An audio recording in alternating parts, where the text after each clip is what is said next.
top of the table so we can see you.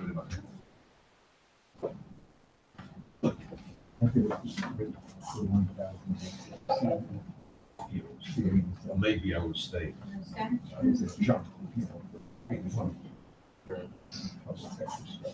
My presentation contains the 7 paragraphs, and I will be rather brief. And the first one deals with the history.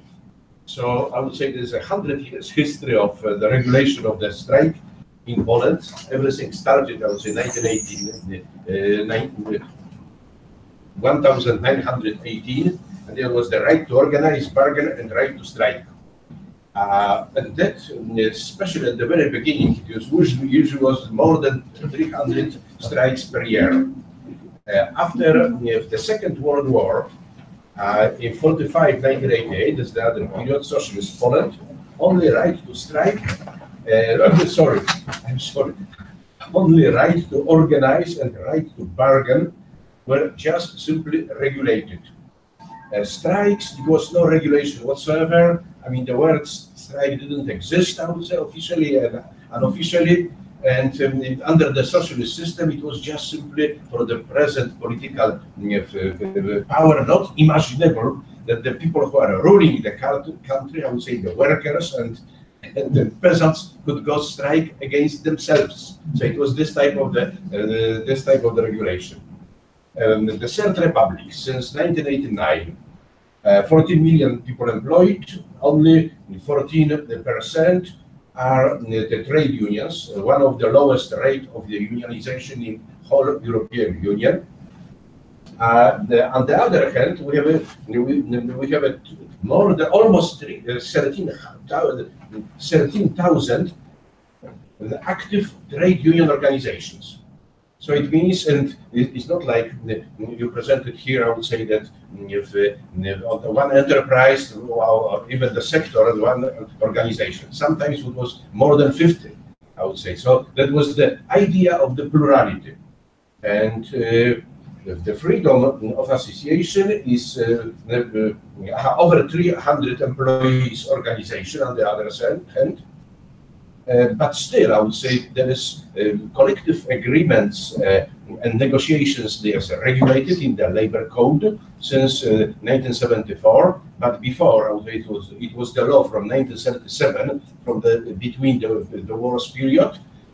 But still, after during this period of time from 1989, a very limited number of collective agreements were just simply signed. So in Poland, practically speaking, the collective agreements are not used. So it's the clause, social peace clause, which is regulated in the collective agreement usually, and in Poland as well.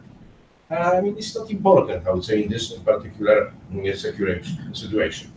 We have the 3 pieces of statutory legislation. All of them, they were passed on May 23rd, 1981, and deals with the right to association in trade unions, the right to association of employers' organizations, and the right on resolution collective disputes. So I started just to present the current... 1981 or 1991? 1991. 91, but also I will get back, I would say, in my presentation, we used to have, after 1988 and the whole strike, solidarity strikes in Wałęsa, the Gdańsk Lenin's shipyard at the time, and the law of 1982 was also presented. But I will just simply mention this piece of statutory legislation concerning the social services.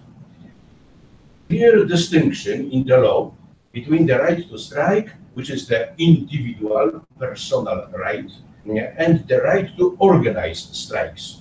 So there is the right to strike belongs to the worker is the owner, I would say, in certain extent to this right, but trade union organization is just simply the institution which was organized. But there must be some kind of a combined effort in this case.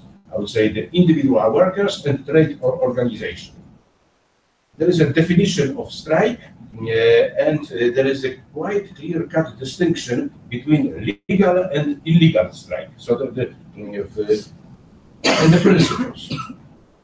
So first of all, I mean, the most important principle in Poland since 1918 and 1982 and in the present legislation 1999, it was this which you used, I would say, as an example of some kind of the alternative method that must be a friendly procedure adopted first between, still is called social partners, but they are the enemy, I would say, number one in this particular situation, as social partners, during negotiations, direct negotiations, then mediation, and then arbitration.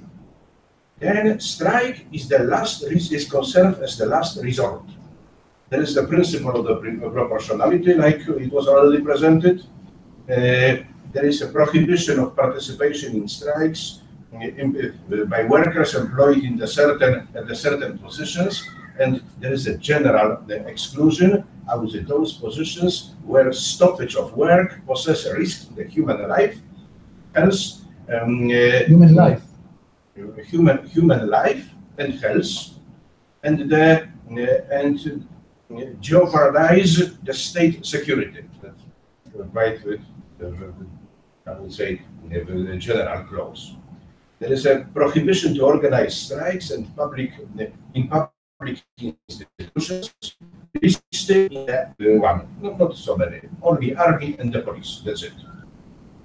And also, there is a prohibition to strike by employees who do not enjoy the right to strike. And there is the list of those who don't enjoy the individual right to strike. Employed by public authorities, central and local state administration, in courts, prosecution services. That's quite interesting. I would say situation at the judiciary. They, technically speaking, they don't enjoy the right to strike, that they don't strike.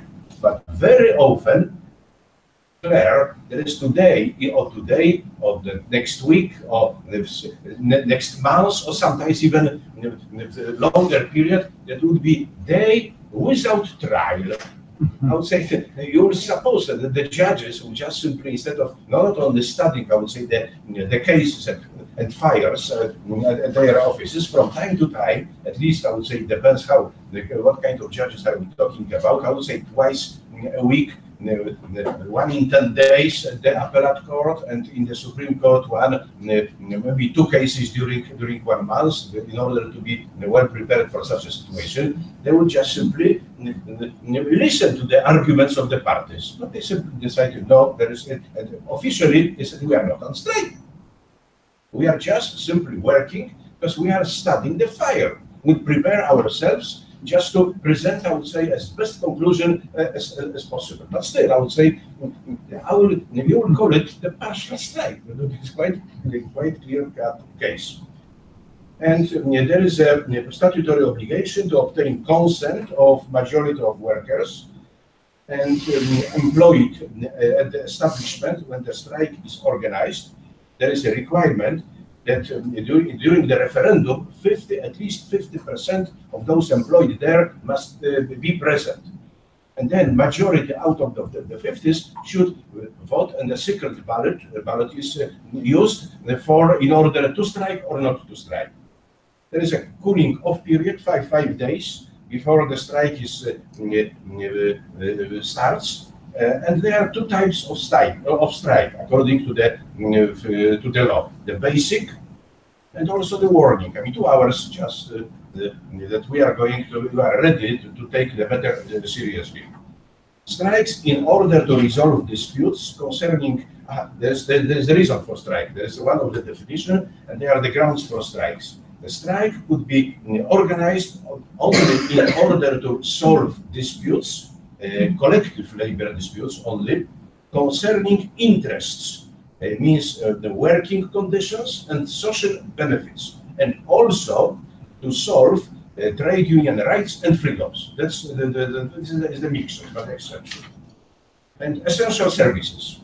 In the Act of 1982, I mentioned because of the essential services issue here, because right now it's not important, I would say, but there is the list of the essential services. This list of the essential services is longer than the one which is from the conclusions of the ILO. There is not only a hospital, electricity, water supply services, telephone services, police and armed forces, firefighter services, public-private prison guards, prison provision of foods to pupils in school, and so on. So it was shorter, but also the trade unions at the time were quite strong, and they said it's too much. I would say you are too detailed.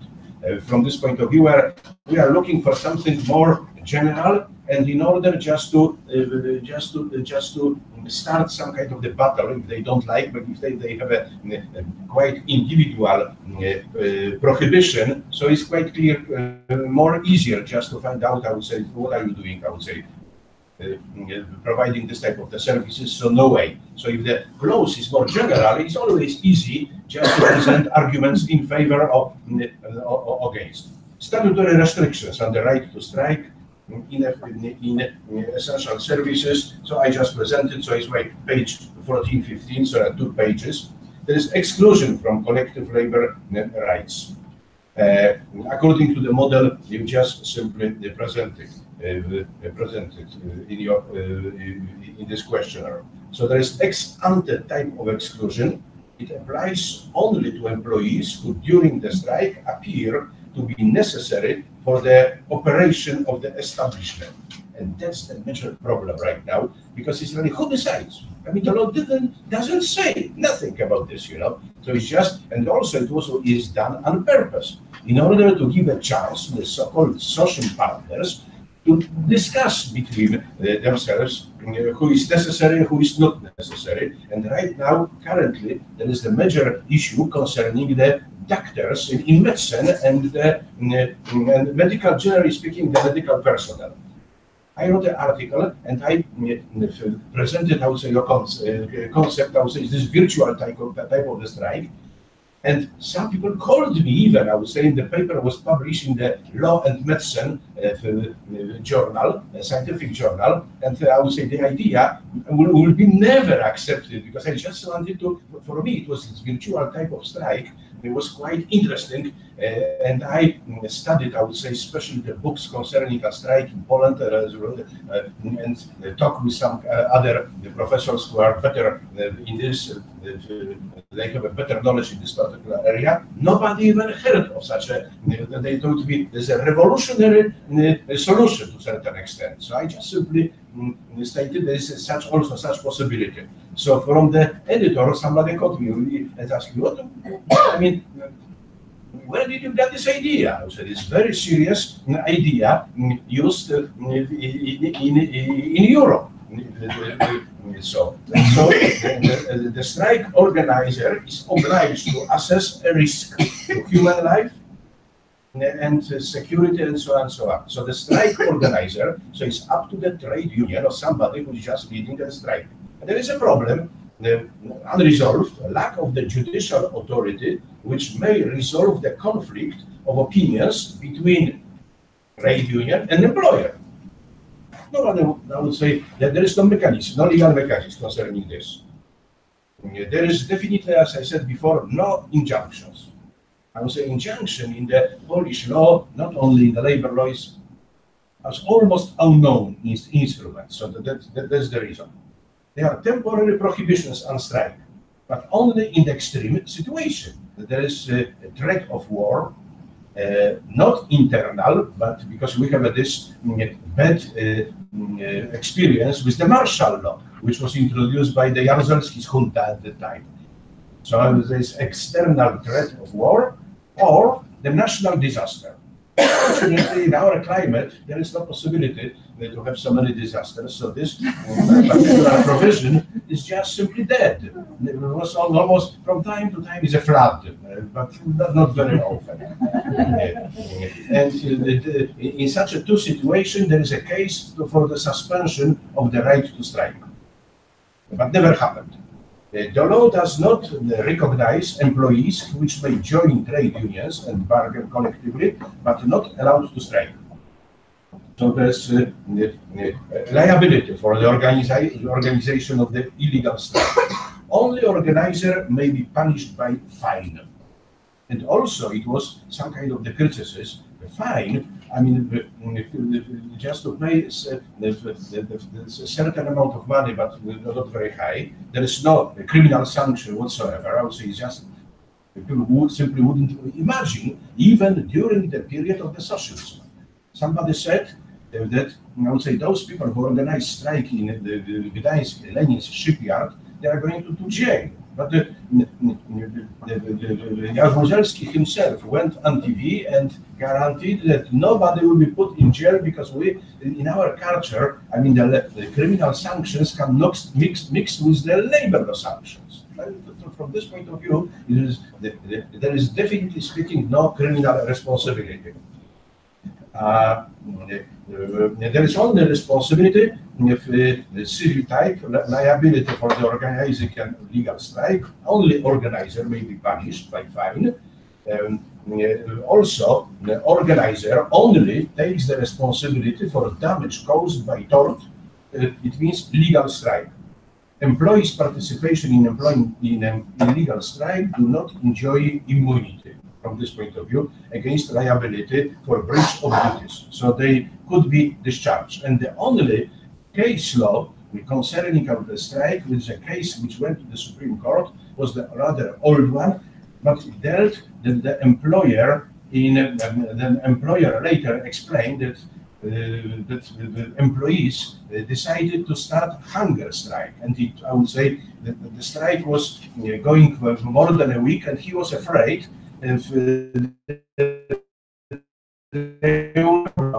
somebody told him, told the employer, I would say, why don't you terminate them immediately? I would say the summary discharge. So then you are resolved not only from work, but also from the obligation you feel just to strike. So the case went up to the Supreme Court, and the Supreme Court said the hunger strike is that's a risky business for the human lives of the strikers. So from this point of view, I would say this decision concerning the termination of the employment relationship could be justified. So this is the only case, I would say, related to the strike issue.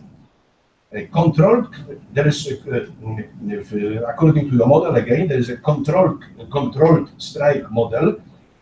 There is the case which deals with employees who produce, work, stock and supply food, and also teachers and educators in school. But the case dealt with the old law. So the situation was in the period of after 1982. The case is from 1984 under the law, the Trade Union Act, because under the old law, the strike was a chapter under the State Act of the Trade Union. Right now we have this the regulation of the labor disputes. So the quid pro quo for denying or limiting the right to strike. The Act of 1991 does not provide for alternative instruments which could be used against instead of strike. A virtual strike, as I said, no, and I mean, according to this, is not going to accept it. Jurisprudence, does it not resolve collective labor dispute due to the strong division between conflict of interests and rights?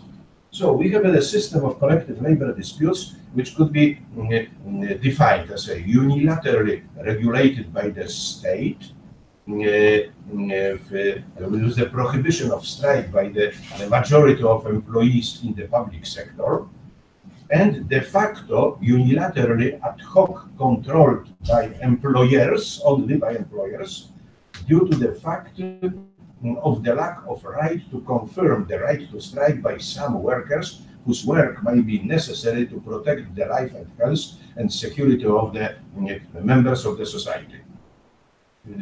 It may lead to sanctions regulated by the labor code imposed upon workers by employers, termination, that's the only sanction, no more, or negotiations between social partners, workers, trade unions, and employer. So this system was not tested yet. That's the whole problem. Okay.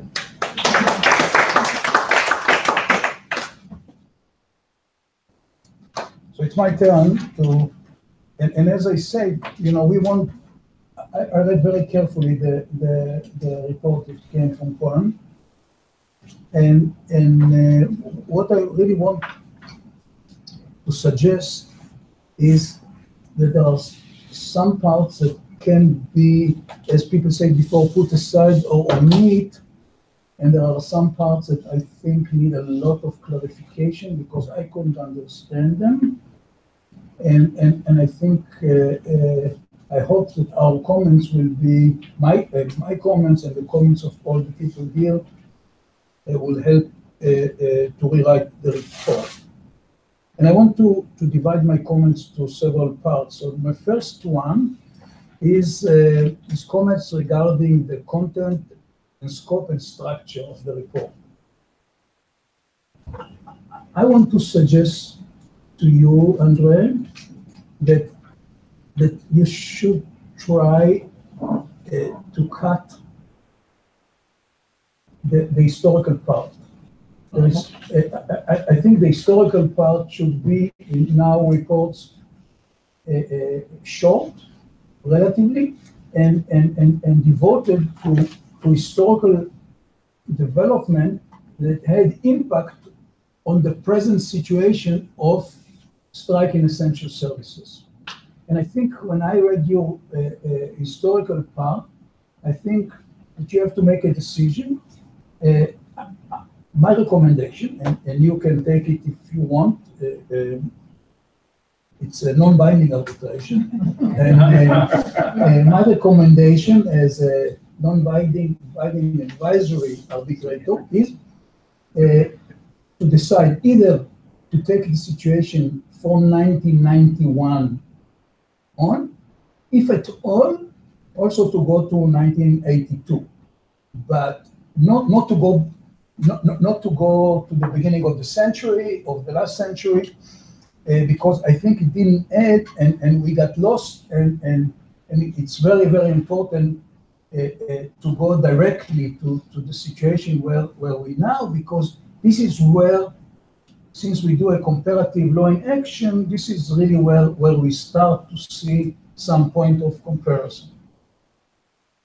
This is the first one. So I think 1991, if you think that it's important to put the 1982, maybe, but if you decide to put the 1982 and 1991, I would like to recommend structurally wise that you'll divide your report to this period and this period, because now they are mixed together, and I had to jump, and I said, just a minute, it's 82 or it's 91? 82? And I had these problems. You wrote it because for you it's clear, but I'm thinking about the average reader who will read our book one day and will try to find their way.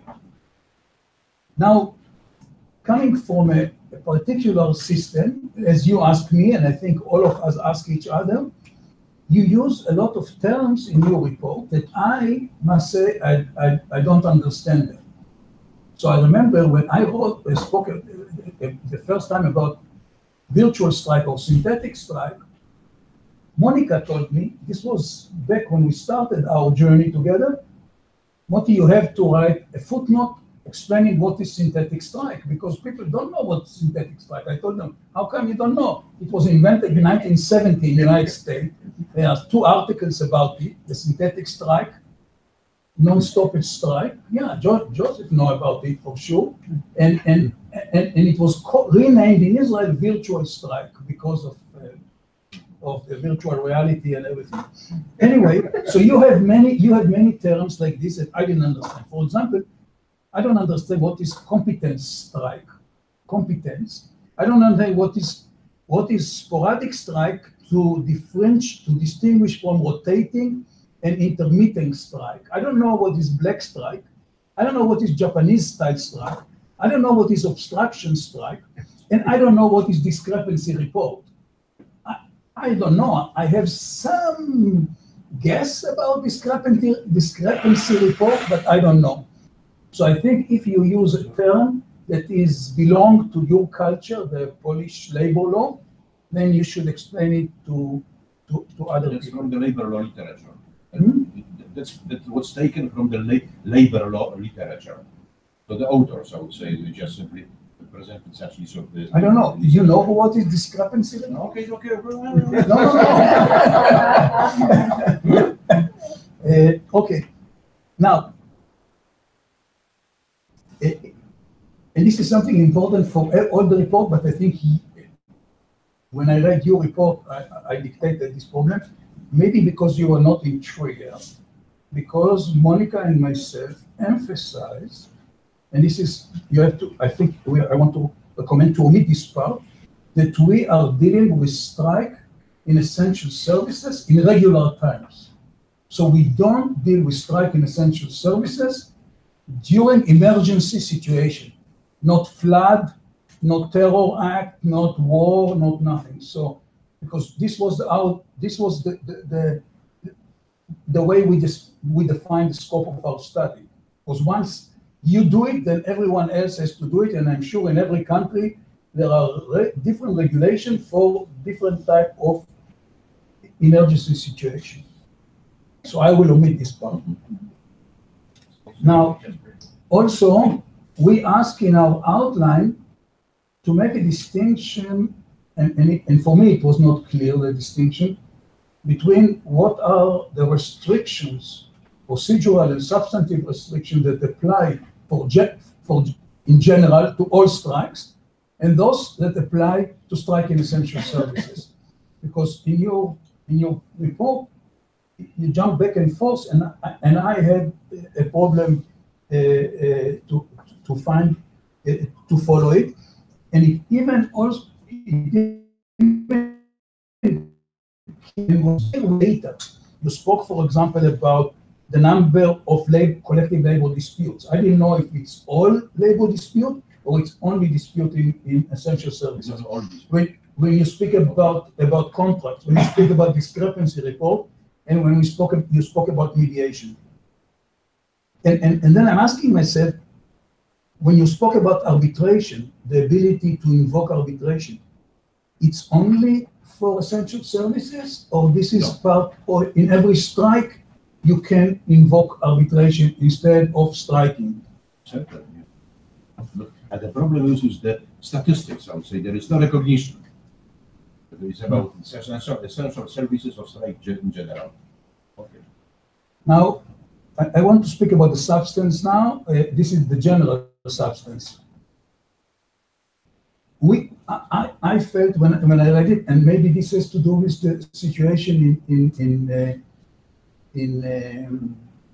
Poland, and there is nothing that we can do about it, which reminds me the story about the person who crossed the red light and he came in front of the judge. I think I told you about, and the judge asked him, why did you cross in red light? And he said, this was the only light there. So maybe what was missing in my eyes, in your report, is something that this is the situation in Poland and there is nothing we can do about it. And this is that it's more like the law, the situation in the books, and I didn't see enough, for me, the law in action. What are the actual cases about strikes in essential services, how the different branches of government address this problem, whether there were any challenges in the court in order to challenge what the government did in some strikes, and so forth. And it's highly related. If there are no data and nothing about law in action, it's very, very difficult, I think, to do any evaluation. Because how we do evaluation if we don't know really what was going on, and this is what we are looking for in our study. We want really to understand why one legal system adopt this kind of measures and not others. Why in different time of their history they adopted measure A and another time, and then they they deserted it and opted for measure B. And secondly, whether these measures were successful or not, and why were they successful, and what are the conditions for their success. And this brought me to the question, it may well be that strikes in general in Poland are very rare phenomena, and especially strikes in essential services. But maybe there are strikes, but they don't find expression in the court cases. But maybe that you can find them in the media, because strike in essential services usually are hot topics for the media, and they are really everybody, the media likes to talk about it. And maybe this would bring us something. And if there are no strikes, then we should understand, I think, more, because I didn't understand reading your report, why there are no strikes in Poland, and why there are no strikes in essential services, while in all other countries there are, especially if we go to some empirical data that you give very little. But see, for example, you say something, and this will surprise everybody, that in 2008, there were 13,000 strikes in Poland. However, in 2009, they went to 49 strikes. Now, everybody would ask, how come in 1 year, what happened between 2008 and 2009? And as I understand, it consists this way. In 2013, there are 93 strikes, and 2014, only 3 strikes. Mm-hmm. So it came out from 2008, in 6 years, from 13,000 to 3 strikes. What happened in the Polish society that can explain it? You should give us some insight, I think, because everybody will ask this question. Something is going on, maybe the Bureau of Statistics. Yes, that's wow. That's a problem. So maybe there are problems in the way they count strikes, because maybe they changed the methodology, they changed the rule, but nobody told about it. Because how come you can go from 13,000 in 6 years to 3 strikes? I mean, something is going on here. And the same happened, there are some internal inconsistencies in other data. You say something like in 2014, there were only 32 collective disputes, agreements, 12 discrepancy reports. However, 36 times you went to mediation. How come if it's 32 disputes, 36 went to mediation? So it's more disputes that went to mediation than all the disputes. So what I want to ask, if you can go back to the data, to the Bureau of Statistics or something, and ask them all these questions, and maybe in your second part, and the same, by the way, in 2015.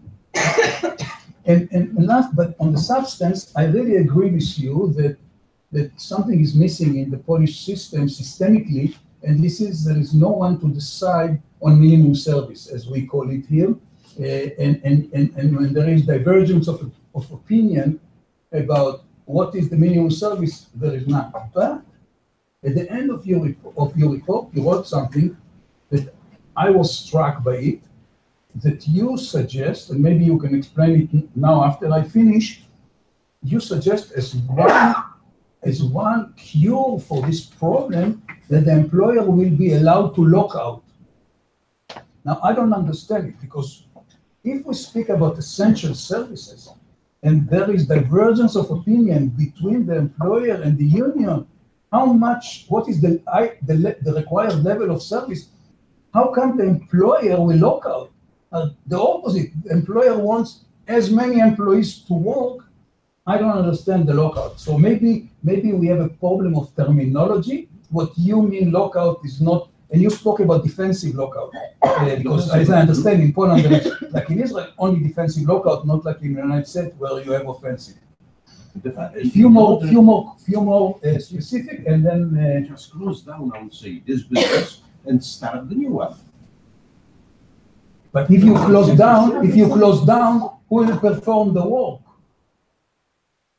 Who will perform- The work, it's essential That's was the services. reason. Maybe the new workers, maybe the very same workers employed for for another venture will be more careful about the decision to Can you organize close, it. in our country, and I'm sure What's in your many opinion? countries, you cannot close a plant because of a strike. An employer cannot close the plant because of a strike. That was the opinion of the Confederation of the Polish You Employees. can. Employers. You can, Yeah. you can do that in the UK. You can do Because that. this is, you are not honor the right to strike if you can do it. I'm not sure we have the right to strike in the Okay, UK. let's talk about it. The employer has the right to- Yeah, we shut Remove down its for any capital. reason. Yeah, Well, whatever. formally you don't. At least formally you don't. It's the breach of the employment contract, so, yeah. Yeah, that's- exactly. And I think our matrix and the distinctions that we made in our conceptual map between the right to organize, the right to have collective bargaining, and the right to organize is very important. We saw it in Germany, and I think we see it also in Poland, and also the ex ante general, ex ante specific, and ad hoc specific, ad hoc general. It's interesting what you say that, when we speak about ad hoc general, it's primarily has to do with injunctions. Because usually when a court issue injunction against a strike, it's ad hoc general, because they say there will be no strike. And you say that you don't have injunctions in Poland, like in the United States, there is a law against the injunction, the Norris LaGuardia, if I remember. Am I right? I still remember. And it's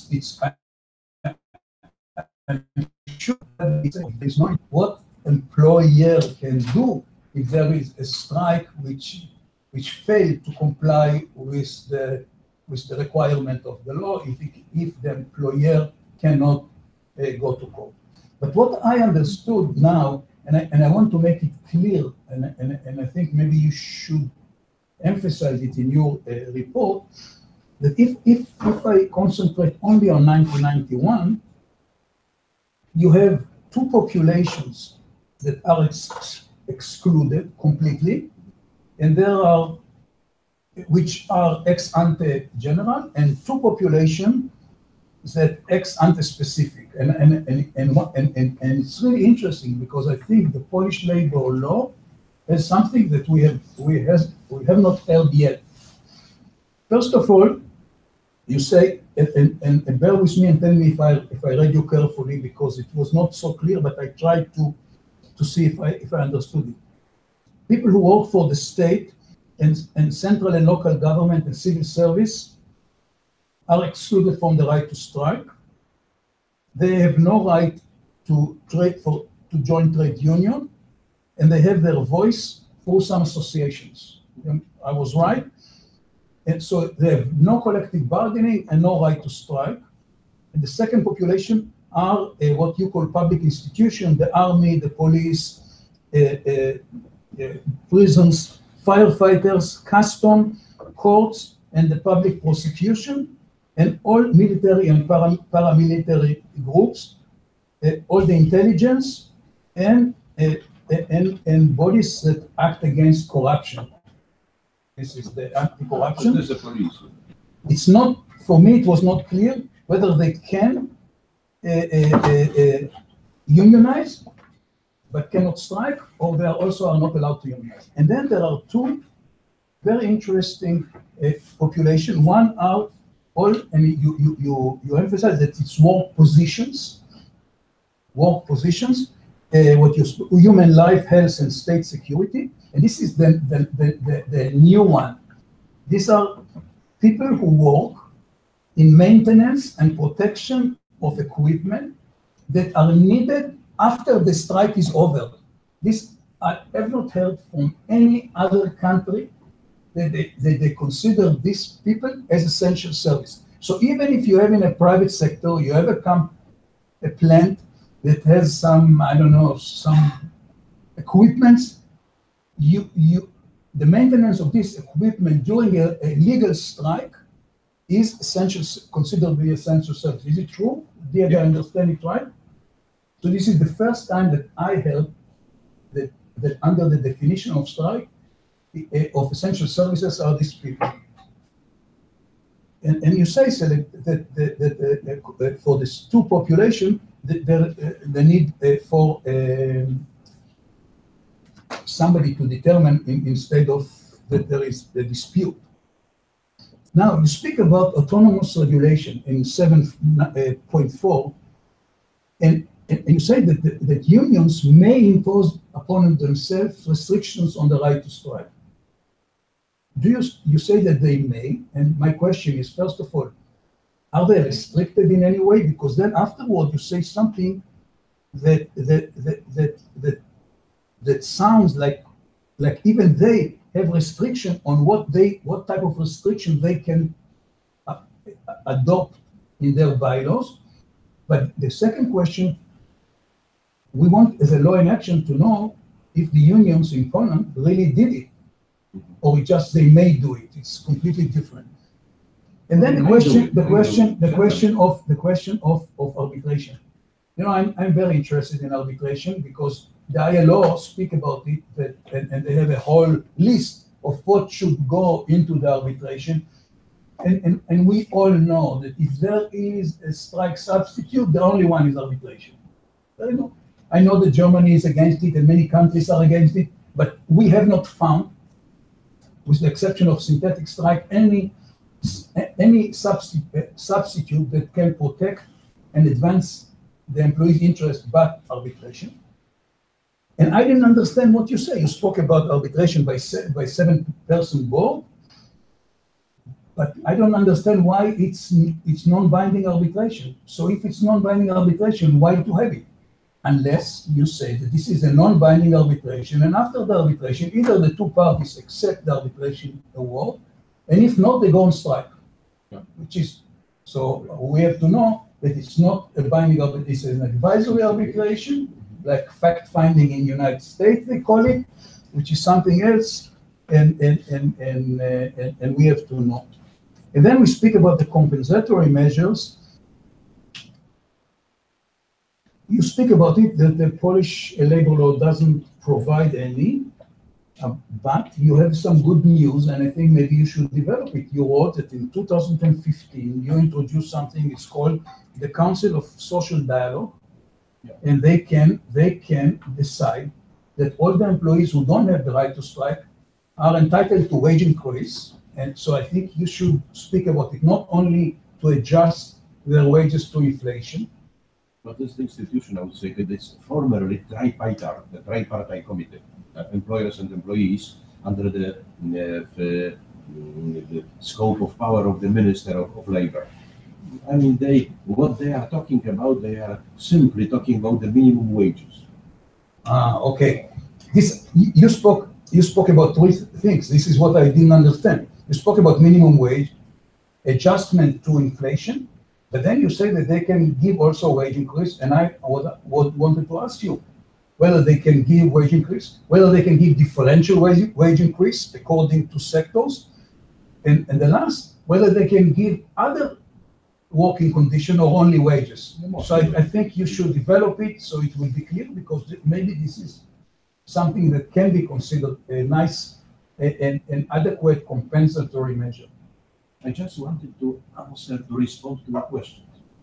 That was, I would say, sometimes I would say the situation I didn't want to say doesn't exist. No use at all. So I just instead, because I was really not present during our first meeting, I didn't know, I would say. So I just simply responded to the questions. Okay, it's not, as we said in Trier, it's not a questionnaire.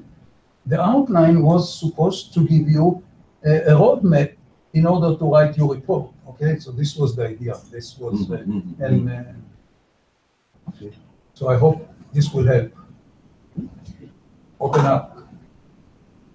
Well, Let's bring it. I know that our timetable is late now, but I haven't said anything yet today, so I really must react on two things you said.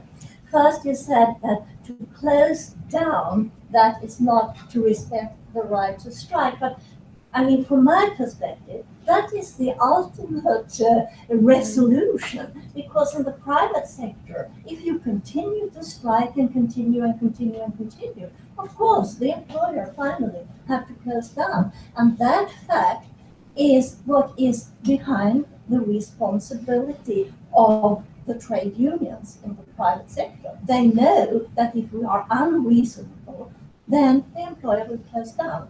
The second thing you said that lockout, how could lockout be used when we talked about essential services?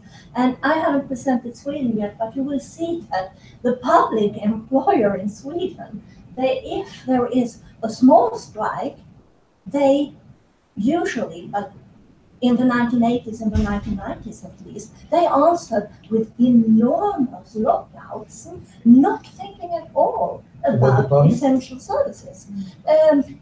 Maybe there were 3,500 nurses on strike, and then the employer, they answered by lockout all teachers, all Swedish teachers. So, I mean, that is also something that is not entirely true.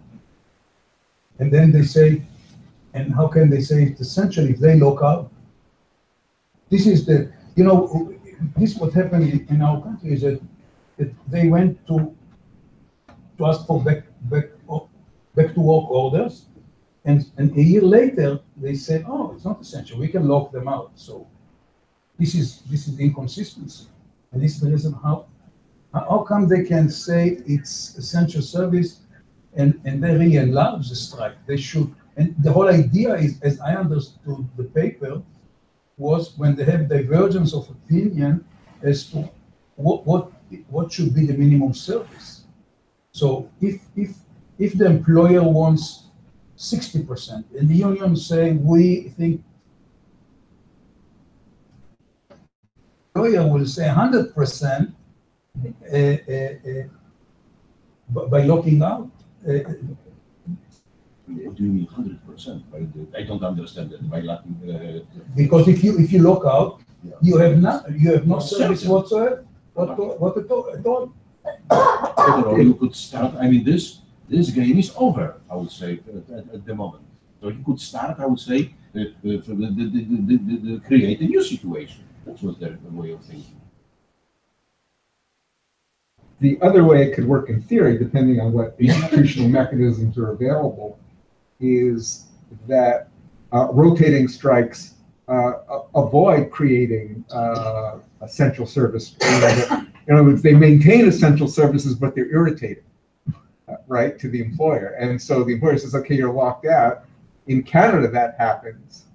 And then because they can rely on the fact that then the government will enact back to work legislation to just sort of end the whole thing and say it's going to arbitration. So that would be the strategy in Canada.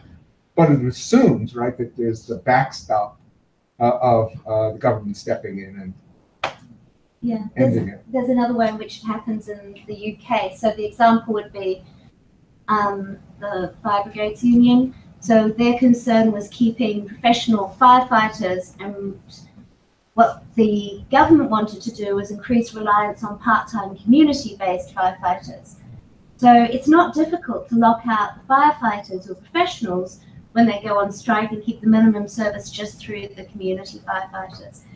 Because what you're trying to do, in a sense, is deprofessionalize and change the occupation in any case. So, yeah, it does happen. It can happen. It's kind of a strike replacement in a way. In a sense, because that's what the dispute in part is about. And it happens within hospitals as well, with bank nurses versus, the NHS direct hired nurses and their use. So it's the same kind of problem. Okay, thanks. And now, last. Don't you think it would be more reasonable to start taking into account that already our old time has passed 3 minutes ago. No, no. We Which changed. one rather- We changed the rules. If you recall. Maybe you were too drunk when I said it. And the rule was, originally, we were supposed to finish at 6. Go back to our hotel. Have a nice swim or shower, and then be picked in the hotel and go to the dinner. Then we changed the rules yesterday when we announced that we are going to go directly from here to the restaurant, which means that we have about 30 minutes more to discuss the Russian report and the comments and to be on time. That means, for the Yeah. that means. You to be on time for the taxi. That's right. Some taxis will come to 6:45 to the hotel, and some will come at 6:30, 6:35 here to take us to the restaurant. So we'll go from here directly to the restaurant and then go back to the hotel. Up to you if everyone is still ready. Everybody is eager to listen to the Russian report and the comments. Because I can easily imagine that I can go there. I can easily imagine that it is really difficult now. And I was doing my best not to be the last one to report, but it looks to be unavoidable. But it's a good try. Was a good try. Yeah. It's the kind of organizing a small strike. on myself. Individual strike. Individual, yeah. Andrei had made my task a little bit easier because he already explained something about the historical part. But still, I have to say a couple of words about it and pay some significant attention to the historical and Soviet part of our legislation, because our modern legislation, without it, is kind of unexplainable. It would be just a set of norms, and it is very heavily rooted in the philosophy of this time and of how the Soviet system has transformed into what it is actually now. As Andrei has told, Soviet workers, neither in Poland nor in Russia, didn't need to go to strike, according to the official doctrine. What did it actually mean? From theoretical point of view, all the employees were belonging to state, and the state itself was belonging to the workers. Therefore, therefore, the employees were belonging to workers, and it would be stupid for them to go to strike again themselves. But the hypocrisy of the scheme is that if you compare the state with a joint stock company, you have, in Russian case, in Soviet case, like 250 million stakeholders. The shares are spread evenly for everyone, so each one has only one vote, so it practically means nothing. And the property belongs to no one specifically. And in the late years of the Soviet Union, this idea of state property already, was kind of mistrusted by the majority of population. They were obviously not thinking about state property and everything, or except for the personal wear, personal belongings. Everything was state property, and it wasn't taken by anyone seriously as this is someone's property, and therefore there were jokes about that.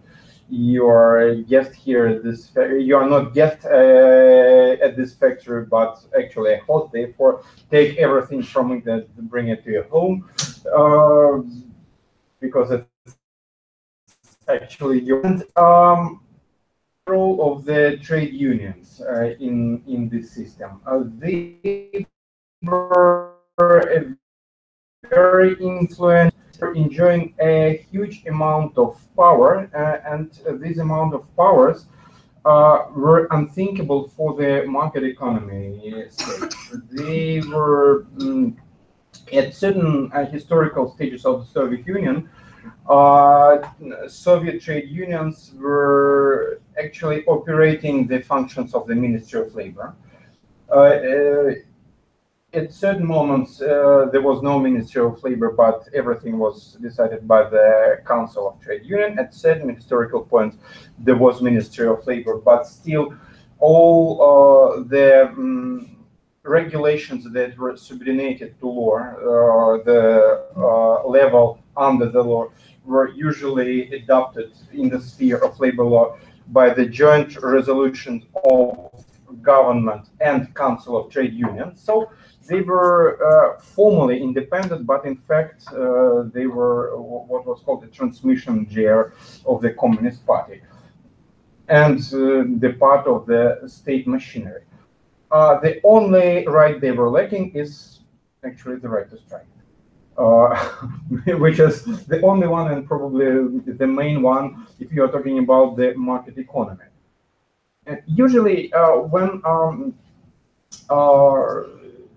people from the capitalist country look at the system, they say that, well, okay, this was a kind of hypocrisy, there was no democracy, and therefore there was no real freedom of association, and therefore the next conclusion is there was no fair regulation of labor rights and industrial democracy.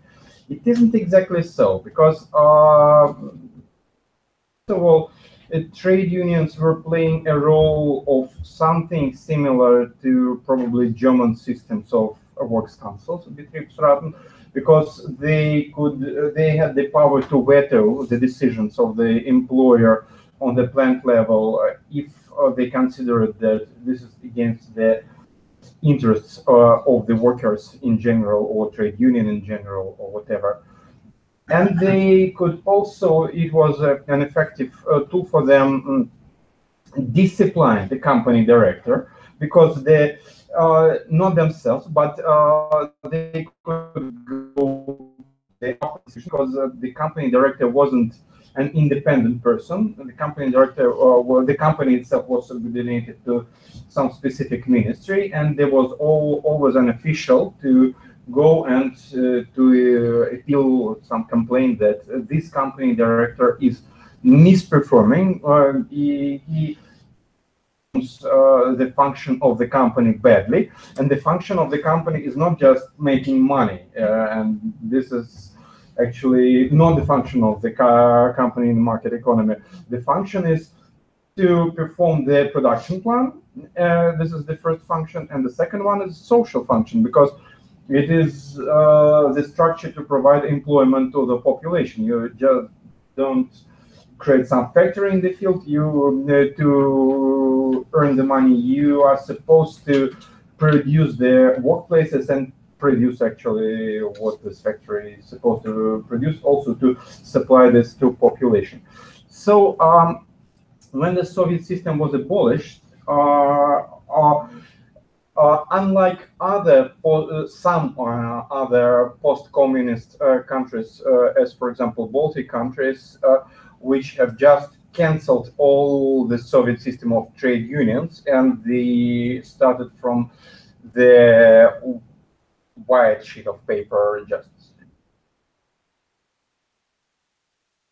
in the CIS countries, in most of them, probably except for Georgia, the old trade unions have stayed in place. They became formally independent from the state. Our major trade union association is called Federation of Independent Trade Unions. So this is the word independent is supposed to explain that now this is something different, but people are the same. The mentality is the same, and this is the system of trade unions where from one point of view, you may say that they are corrupted, and this problem exists. Other trade unions are not, trade unionists probably are not corrupted, but they see their roles not as the ones who are supposed to perform real hard collective bargaining with threatening the employer with a strike, but rather to go to the company director and politely say to him or her that, well, let's solve this issue. And if the company director is against this, well, actually this trade union is not a real trade union, but rather a company human resources institution, and it would rather explain to workers that something is impossible.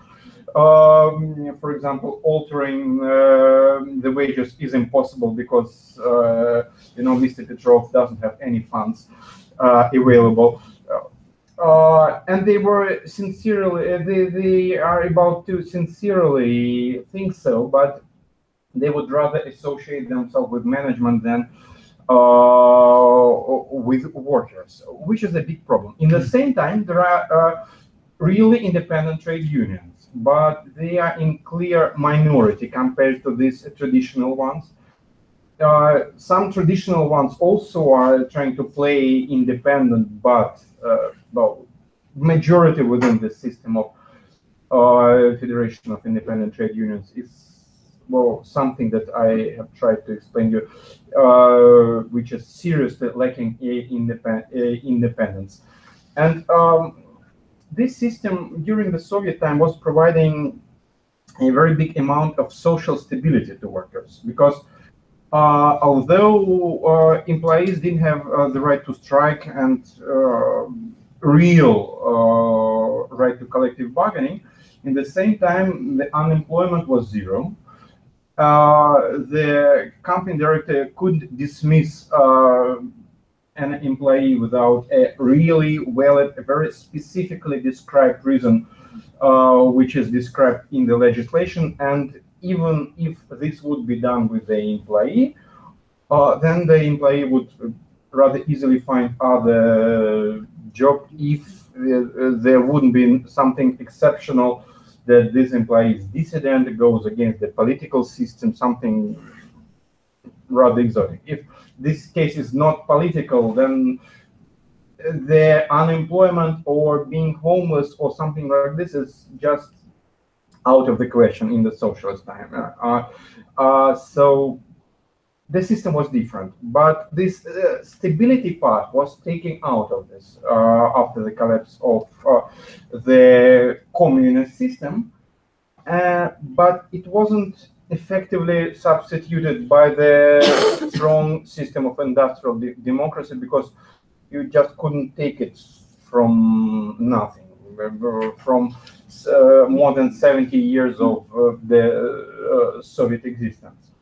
It was a short period of post-socialist chaos during 1990s, where there was not much legislation in place, and with a big amount of strike. It was totally the same situation which Andrei has described about Poland, when we had thousands of strikes officially during some years, and then the number officially drops to numbers which are below 10. Not thousands, but 10, that's it. The explanation is the change of the methodology of official counting by the statistical office, and this change switched to the counting of only official strikes. So when they switched to only official strikes, the situation has changed dramatically. And current labor legislation, when we're coming to what exists from the legal point of view, is made as a kind of social compromise, which is made not between the employees and the government or employers, but between this major trade unions and the government. That these major trade unions would be politically loyal to the government, or at least, well, in principal issues, they will be not demanding too much. They will be not involved in the big, and in return for this, they are supposed to enjoy the independence or in the issues of relations between the trade union members and these trade unions, and in the issues of which is probably the most important, of the operations of property of these trade unions. They understand their independence as trade unions very expensively, I would say, as the independence not just from the government or from the employers, but also they would never confess on this, but this is what you may understand even from the legislation. But also as the independence from their own members, because paradoxically, there are no legal norms that deal with the responsibility of trade unions versus trade union members. This is the matter which is supposed to be regulated by the bylaws of the trade unions. And you obviously, even or if you are fairly intending to defend the interests of workers, still, if you are writing these bylaws, you won't impose too much legal obligations upon yourself. You trust yourself, and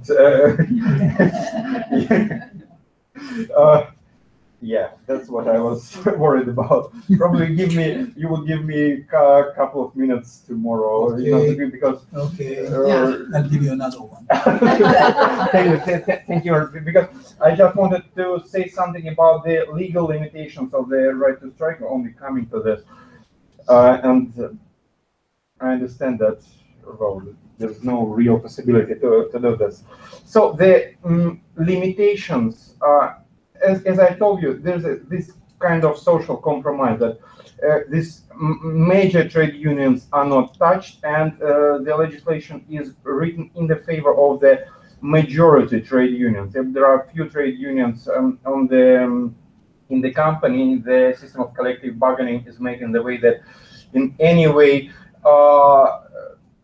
there should be formed what is called a joint bargaining unit. And each union has their number of votes proportionate to their membership in this trade union. And if trade unions in the company, one of them is very loyal to the employer, and by this inertial basis, it just retained the formerly big number of trade union members just inherited from the past, partially, or it is just almost the procedure. When the new employee comes to the office, he or she is just offered, well, sign the application to the trade union, where it will just deduct 1% of your salary, and then, oh, it will defend you. If you need, you can read this collective agreement. It is very long. Don't read it, but sign here, and that's it. Since this moment, usually the employee forgets about this trade union, and until in 20 or 30 years, this trade union is giving him or her a premium as a good worker, as the veteran of labor. This is also kind of strange thing, that trade union is remunerating for a good work, not for the defense of rights of the employees. And there may be a minority union which is revolutionary, which is trying to defend the rights of workers in this company, but it is obviously in conflict with the employer. And the employer, although there are all norms that, well, the discrimination for trade union membership is prohibited, there are also norms which are limiting the possibility to dismiss trade union activists, but that's it.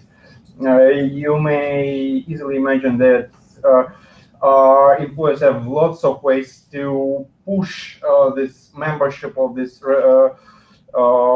minority trade union to a very minimum. Only the bravest people would stay in this trade union, the ones who are really involved in the conflict with the employer, compared to the big majority inertial trade union. So in this joint bargaining unit, this majority union would just vote against the demands of the minority union, and there will be even no official demand on behalf of the employees' side to the employers, because it's the democracy.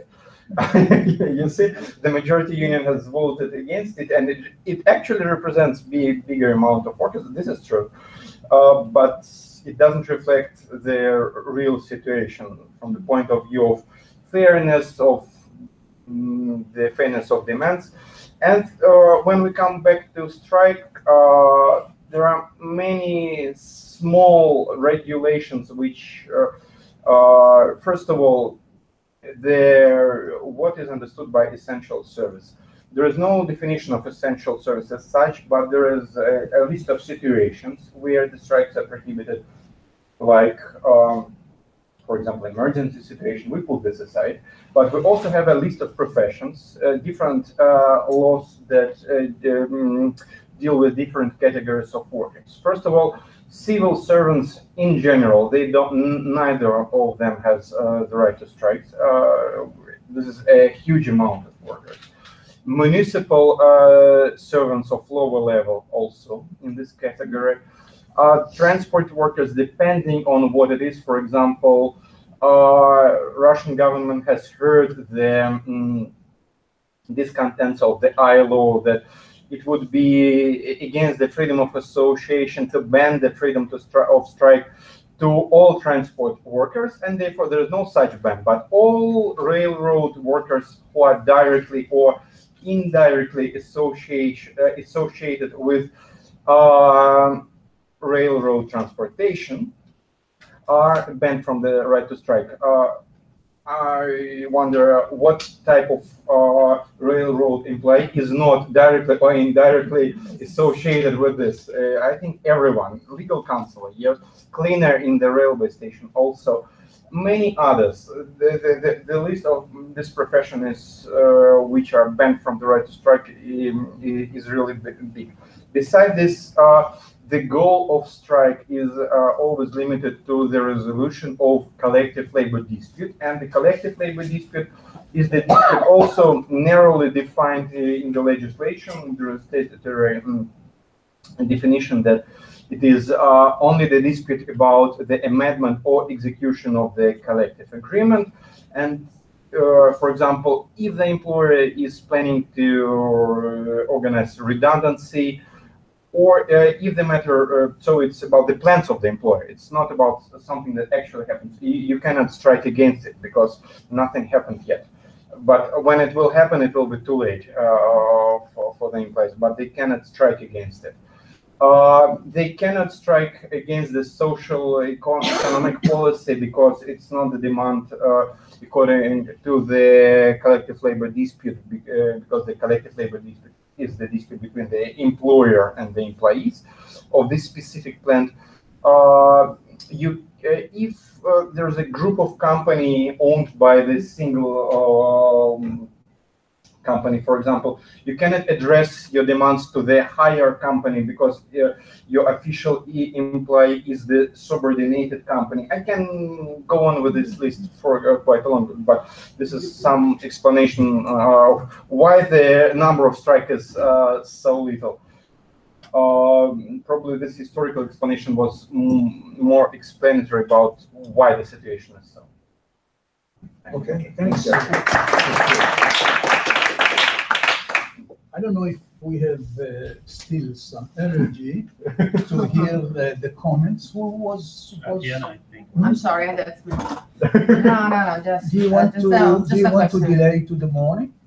No, I'm okay. Okay. I'm perfectly okay. Okay. The question to everyone. I mean, at a certain point, you write that strike in essential service is quite an exotic case. Yeah. So, I mean, if you talk about law in action, we have to say that there's not much to be said about what's happening there. But what I want to ask you is that it seems that banning strike is the first kind of technique you're using. But I'm very sensitive to this different technique. You also know how to regulate strike and essential services by listing the minimum service that has to be performed. What surprises me is that this listing happens during the industrial action, if I'm not wrong. Yeah. It's not something you do Before. when the situation is cool. So I'm curious to know, even if the situation is exotic, probably, and the question is more exotic, how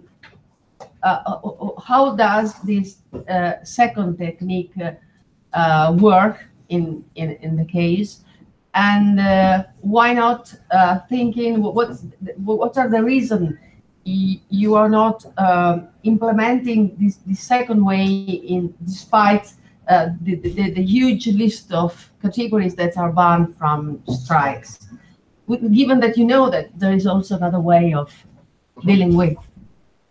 First of all, the first question here is the practical quantity of the strikes. I just didn't have time to say that, well, there is a big gap between practice and legal regulation, and obviously the number of strikes in reality, including the strikes in essential services, is obviously much more than this almost non-existing official numbers. But they usually happen outside of the scope of law, and sometimes they become quite creative. For example, aviation dispatchers that don't have the right to strike, they're totally banned. Despite their approach of ILO on this issue, they organized hunger strikes, which is not you cannot prohibit not eating to the free person, and once they do this, they don't officially go on strike.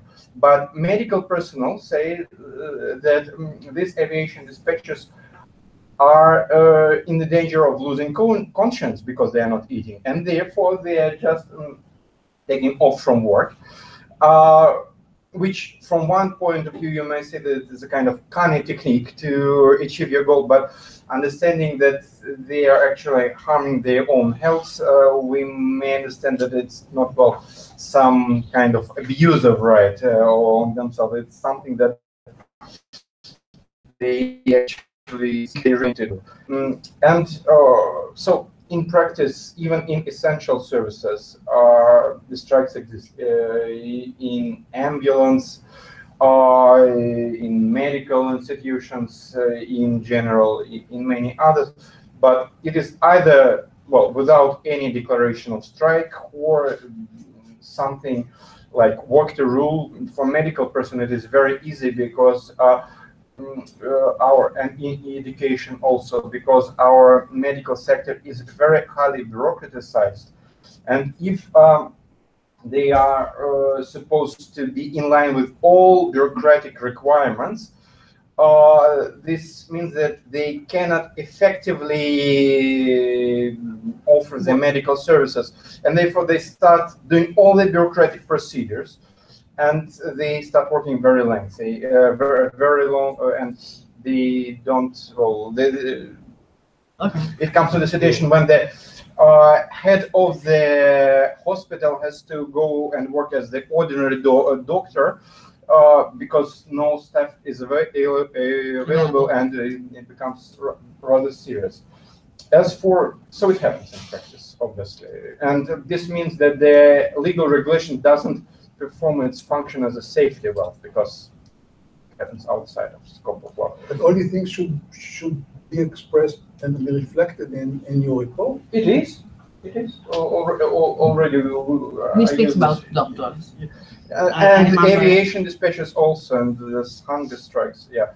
So as about minimum services, there is an obligation to settle the issue of minimum service in advance before the official strike. Yeah, and the problem of this regulation is that there are lists of minimum services at industrial level, which are established by the profile ministries for different industries, but a specific list which is to be approved at specific company where the strike is taking place still should be approved by both parties. And still, obviously, they are supposed to be in disagreement concerning what is within the minimum service. The last word in this dispute is for Rostrud. This is a state agency for the issues of labor, which is subordinated to the Ministry of Labor. So it's the executive power institution, and therefore it is also contrary to the ILO approach that such body must be neutral. For example, if we're talking about the state enterprise, hospital, or whatever, it obviously wouldn't be neutral in such situation. But it is, yes, ex ante. Okay, yeah. so it wasn't clear to me Yeah. from the text. Yeah. It was during. Yeah, that was the question. Did I miss? No, it's, Okay. I think Any other comment? I think everyone is. This concludes our first day of the workshop. And we'll meet in front of the building, the place where we started today. I think that Lily is here. maybe we give our Yeah, we can leave our papers paper here. Okay.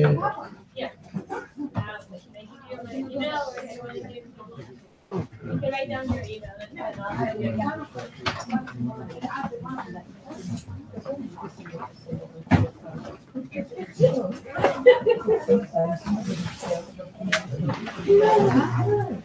And that is the numbers that it should be said. So, you know, we decide the piece of the doctor. We have reminds me of the strike by the local police officer rule that they on the 2 years ago on 1st of January they all sent a third certificate that they were aware. So Difficult to speak about. no, you know, Explain. there was no Space and time. local police officer rule.